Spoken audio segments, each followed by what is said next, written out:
Format de vidéo un petit peu différent par rapport à d'habitude.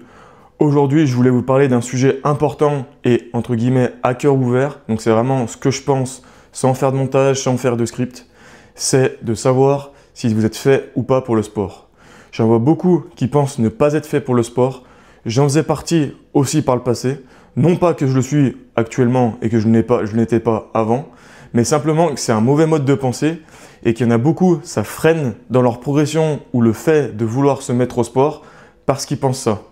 Alors qu'il faut savoir qu'il n'y a pas de génétique, il n'y a rien qui est fait pour qu'une personne soit bonne ou pas bonne en sport. Il faut simplement passer à l'action et tous les jours justement chercher des petits trucs, des petites astuces, regarder des vidéos, etc. pour s'améliorer. Moi, si je prends mon exemple, à chaque fois que j'ai commencé un sport, j'étais pas du tout favorisé. Déjà, moi, il faut savoir que de base, je suis une personne assez lourde. Donc, comme vous l'avez vu sur la miniature que j'ai mise sur cette vidéo, j'étais à 114 kg. Donc, j'étais monté en surpoids. Et malgré le fait que ça se voyait pas forcément énormément parce que j'avais pas non plus une grosse bidoche, je faisais quand même du sport à côté, mais j'étais pas bien dans ma peau. Et là, actuellement, je suis descendu donc aux alentours des 85 kg. Je me sens beaucoup mieux dans ma peau et mes performances sportives, donc que ce soit en course à pied où je suis passé sous la barre des 50 minutes aux 10 km ou encore la musculation où j'arrive facilement, par exemple au développé couché, à faire des séries à 110 kg, et ben ça arrivait au fur et à mesure. Et de base, je suis parti de beaucoup plus loin que la plupart des personnes. À chaque fois, dans tous les sports que j'ai fait, je suis parti de beaucoup plus loin. Et c'est quelque chose que je me suis habitué, donc c'est quelque chose de tout à fait normal. Donc maintenant, à chaque fois que je commence quelque chose, je sais que je pars de plus loin que la plupart des personnes, mais je ne me sers plus de ça comme comparaison, parce que moi, j'ai un avantage que les autres n'ont pas, c'est la discipline. C'est-à-dire que même en partant de beaucoup plus bas, en étant beaucoup moins favorisé génétiquement, eh ben je sais que je pourrais aller plus loin que les autres personnes. C'est notamment le cas en course à pied, parce que quand je prends mon exemple, j'étais à 1h05 pour le 10 km il y a 1 an et demi, alors qu'actuellement, je suis à 49 minutes. Donc je pense que je vais viser les 47 minutes d'ici la fin de l'année, justement. Donc là, on est en juin. D'ici septembre-octobre, j'espère faire les 47 minutes ou moins.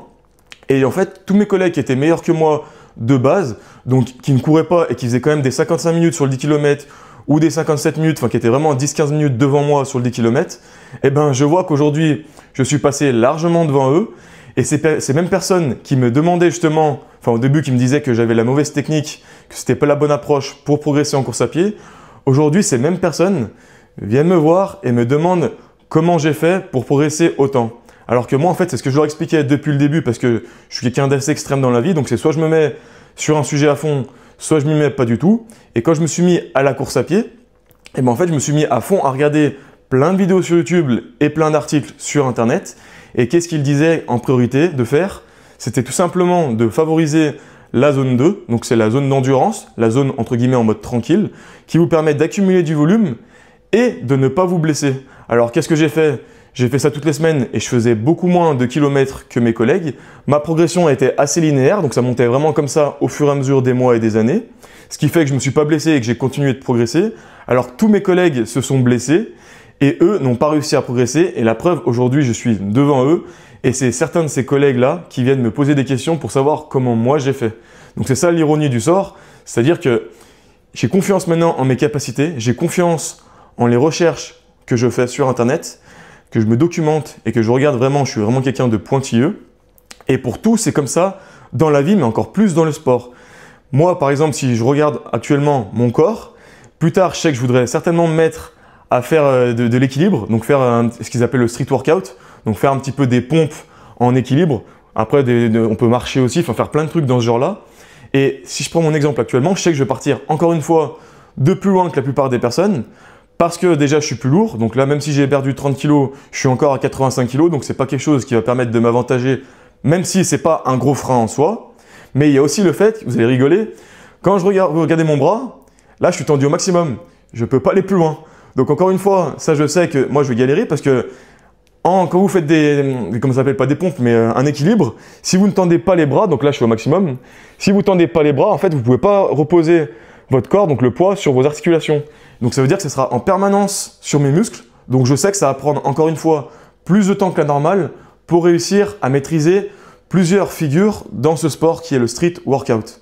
Mais ça ne me pose aucun problème parce que, comme je vous l'ai dit juste avant, je vais me mettre à fond quand je voudrais y faire à ce moment-là, dans les recherches, dans les vidéos, et je prendrai un maximum de conseils que j'appliquerai justement au quotidien, et ensuite je laisserai faire le temps à ma place. Et il faut vraiment en fait que c'est pas que vous inspiriez, parce que moi je suis personne, hein, c'est pas du tout le but de la vidéo, mais c'est simplement le fait que moi je suis parti de beaucoup plus loin que la plupart des personnes, et que j'arrive justement à un niveau correct. Aujourd'hui je suis pas exceptionnel, je suis à un niveau qui est dans la norme, peut-être un petit peu plus que la norme pour certains aspects dans le sport, mais c'est simplement que moi j'aime bien regarder ce genre de vidéos où il y a des parcours de personnes assez simples qui nous expliquent comment elles ont fait pour progresser, malgré que de base, elles n'avaient pas tout ce qu'il fallait pour, donc que la vie ne leur a pas donné tout ce qu'il fallait. C'est comme moi, au début je suis parti, donc j'étais gros, mais j'étais ce qu'ils appellent les skinny fat. Skinny fat, je sais pas si vous avez déjà vu une bouteille d'Orangina, ça fait comme ça, hop, et après ça grossit. Et en fait, c'est simplement le fait d'avoir du ventre, mais d'avoir des bras mais tout fins. De toute façon, on le voit encore actuellement, j'ai les os qui sont tout fins. Donc de base, je suis quelqu'un qui suis fin de partout, mais par contre, j'avais du bide. Donc en fait, ça c'est la pire génétique que vous pouvez avoir pour la muscu. Et comme vous l'avez encore vu sur la miniature que j'ai mis sur cette vidéo, eh ben, à la fin, je m'en tire pas si mal que ça. Alors ouais, je suis en dessous de, encore une fois, la plupart des personnes aujourd'hui que vous voyez sur tous les réseaux, surtout sur TikTok, avec tous les mecs dopés qui s'affichent, mais c'est pas le point de la vidéo. C'est simplement qu'aujourd'hui, je commence à être fier de ce que j'accomplis, fier de où j'en suis arrivé, et que forcément, si je continue dans cette lancée, bah, dans quelques années, je serai encore au step d'au-dessus. Et bah, pour moi, c'est là où je prends du plaisir. C'est pas forcément dans le voyage, c'est dans le résultat. Moi, je suis quelqu'un qui marche au résultat. Je suis motivé par savoir ce que je vais pouvoir avoir à la fin des plusieurs années ou plusieurs mois si je mets les efforts pour. Par contre, durant le voyage, c'est pas moi qui vais prendre du plaisir.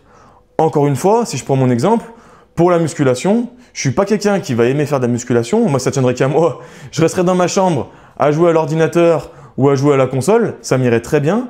Je vais au sport pour ma santé, parce que j'ai envie de bien vieillir. Je suis quelqu'un quand même qui a pris conscience, vu que maintenant j'ai presque 30 ans, j'ai envie de vieillir en bonne santé. Et derrière, je sais que je vais prendre du plaisir à me regarder dans le miroir une fois que j'arriverai chez moi et que tous les matins, je vais me lever. Donc en fait, c'est vraiment dans le résultat que moi, je prends plaisir. Et j'ai remarqué qu'il n'y a pas beaucoup de personnes qui sont comme moi, mais il y a plein de personnes qui n'y ont pas pensé non plus.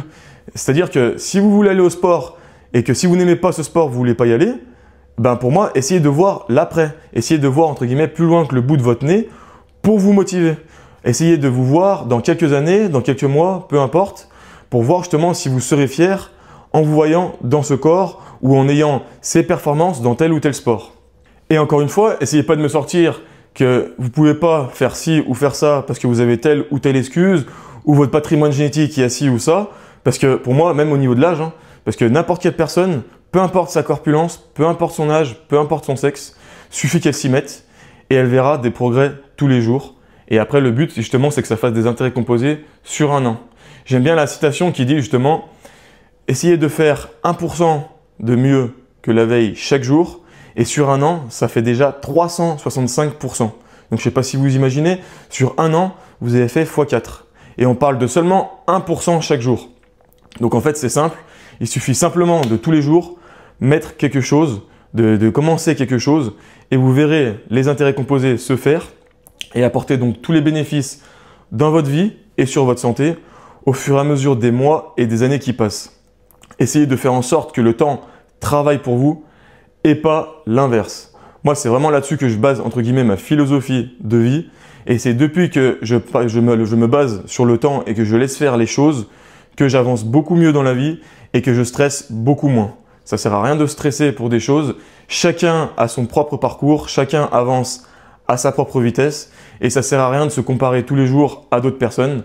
Moi, je le dis, je l'applique au quotidien, mais j'ai encore du mal avec ça parce que j'ai bientôt 30 ans, je suis célibataire, j'ai toujours pas d'enfant, mais je suis en train de voir la vie autrement, c'est que j'ai encore le temps devant moi et il faut arrêter de se comparer aux autres. La société veut en permanence qu'on se compare aux autres personnes pour savoir si on est en retard ou en avance, mais chaque parcours est différent et le sport en fait partie aussi. Donc il faut que chaque personne avance à son rythme et arrête de regarder sur les voisins. Donc voilà, c'était la pensée du jour. Si vous avez aimé ce genre de vidéo, n'hésitez pas à me faire un retour dans les commentaires et j'en ferai d'autres à ce niveau-là.